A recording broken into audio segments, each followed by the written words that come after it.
Bom dia, hoje é 25 de julho de 2023, estamos na 16ª semana do Tempo Comum. Iniciaremos as leituras do Evangelho em nome do Pai, do Filho e do Espírito Santo. Amém. Iniciamos com a leitura do Vinde Criador. Ó vinde, Espírito Criador, as nossas almas visitai, e enchei os nossos corações com vossos dons celestiais. Vós sois chamado intercessor, do Deus excesso, o dom sem par, a fonte viva, o fogo amor, a unção divina e salutar. Sois doador dos 7 dons, e sois poder na mão do Pai. Por ele prometido a nós, por nossos seus feitos proclamai. A nossa mente iluminai, os corações enchei de amor, nossa fraqueza encorajai, qual força eterna e protetor. Nosso inimigo repeli e concedei-nos vossa paz, se pela graça nos guiais, o mal deixamos para trás. Ao Pai e ao Filho Salvador, por vós possamos conhecer, que procedeis do seu amor, fazei-nos sempre firme crer. Passamos então às leituras do Evangelho. Evangelho de Mateus, capítulo 20, versículos de 20 a 28. Aleluia, aleluia, aleluia. Eu vos designei para que vades e deis frutos, e o vosso fruto permaneça. Assim disse o Senhor. João, capítulo 15, versículo 16. Proclamação do Evangelho de Jesus Cristo, segundo Mateus. Glória a vós, Senhor. Naquele tempo, a mãe dos filhos de Zebedeu aproximou-se de Jesus com seus filhos e ajoelhou-se com a intenção de fazer um pedido. Jesus perguntou: O que tu queres? Ela respondeu: Manda que estes meus 2 filhos se sentem no teu reino, um à tua direita e outro à tua esquerda. Jesus então respondeu-lhes: Não sabeis o que estás pedindo. Por acaso podeis beber o cálice que eu vou beber? Eles responderam: Podemos. Então Jesus lhes disse: De fato, vós bebereis do meu cálice, mas não depende de mim conceder o lugar à minha direita ou à minha esquerda. Meu Pai é que dará esses lugares àqueles para os quais ele os preparou. Quando os outros 10 discípulos ouviram isso, ficaram irritados contra os 2 irmãos. Jesus, porém, chamou-os e disse: Vós sabeis que os chefes das nações têm o poder sobre elas e os grandes as oprimem. Entre vós não deverá ser assim. Quem quiser tornar-se grande, torne-se vosso servidor.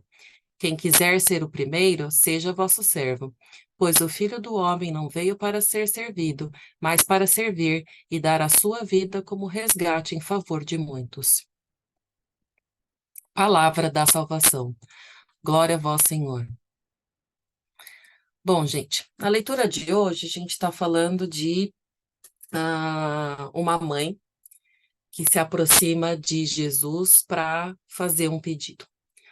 E quando a gente pensa nisso, né, nesse pedido que a mãe de Tiago e João faz para Jesus, de colocar os filhos dela, um à esquerda e um à direita, a gente de cara já talvez perceba que ela quer que os filhos dela sejam colocados em um lugar de honra. E isso é verdade. Mas um pouco mais que isso, a gente precisa lembrar que essa mãe não está falando do reino de Deus. Não está falando de colocar os 2 filhos dela lá no trono dos céus, ao lado de Jesus, do lado esquerdo e do lado direito. Aqui, ninguém ainda sabia que Jesus seria crucificado, ninguém sabia ainda as dores pelas quais Jesus ia passar, o sacrifício que ele ia realizar. E os judeus acreditavam que o Messias era uma pessoa que ia libertar os judeus do jugo imperialista, do jugo do Império Romano. Então, os romanos eram um povo que dominavam os judeus, eles tinham que pagar impostos, eles tinham que baixar a cabeça quando os soldados romanos passavam, e nessa situação, o povo acreditava que Jesus ia tomar o trono de César e virar o rei dos judeus. Então, quando a mãe de Tiago e João chega para Jesus e fala: Olha, eu queria te fazer um pedido, dá ordem, manda que os meus filhos sentem um à sua esquerda e um à sua direita, essa mãe tinha em mente, ela imaginava que os filhos dela iam sentar do lado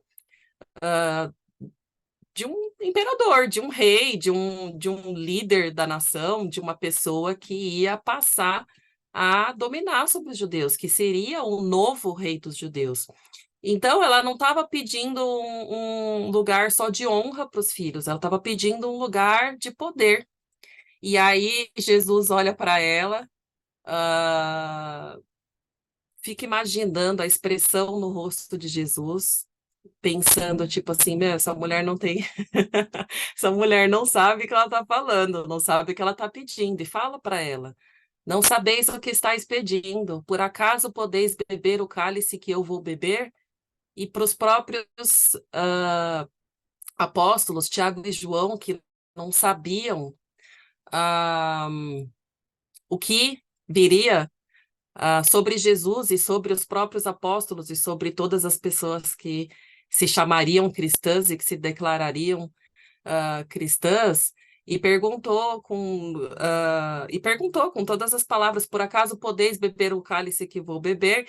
E os apóstolos, pensando nesse mesmo lugar de honra, pensando que Jesus seria aquele que libertaria os judeus do domínio do Império Romano e se tornaria o novo rei dos judeus, responderam: bom, se a gente está com Jesus, a gente tá safo, né? Tá tudo certo, vai dar tudo, vai ficar tudo bem.